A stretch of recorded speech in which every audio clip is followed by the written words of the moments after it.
So good evening everyone. ఈరోజు ఫిజిక్స్లో నుండి కొన్ని క్వశ్చన్స్ చూద్దాం. అవి గత ఎగ్జామ్లో ఇచ్చినటువంటి బిట్స్ ఇవి.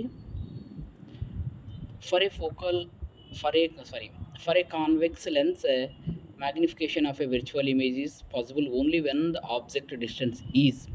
అంటే కుంభాకార కటకం నుండి ఎంత దూరంలో వస్తువును ఉంచినప్పుడు మిథ్యా ప్రతిబింబం ఆవర్ధనం చెందుతుంది.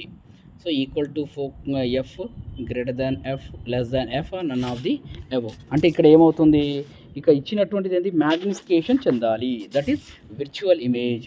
So among the 6 cases only 1 case that is between a optic centre and focal length. It means less than a focal length. So option 3 is a correct option.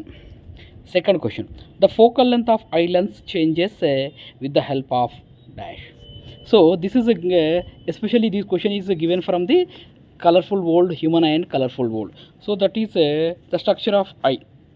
So especially the structure of I chapter నుంచి ఇవ్వడం జరిగింది. అంటే కంటిలోని కటకనాభ్యంతరం దేని సహాయంతో మారుతుంది, దేని సహాయంతో మారుతుంది, సిలియరీ మజిల్ సహాయంతో మారుతుంది. So option 3 is correct option.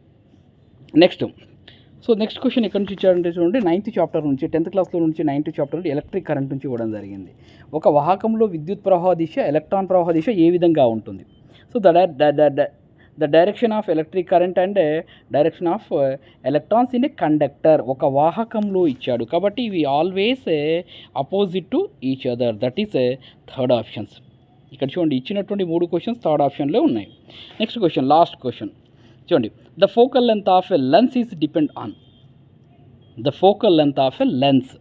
So it's depend on radius of curvature are refractive index of lens or 1 or 2 or none of the above. ఇక్కడ చూడండి always the focal length of lens is depend on surroundings, that is nothing but its change its when the radius of the curvature and as well as refractive index of lens. So option 3 is correct option అండి. Thank you. ఇటువంటి bits ఏమన్నా మీకు అందాలంటే చూడండి subscribe చేయండి please. Thank you.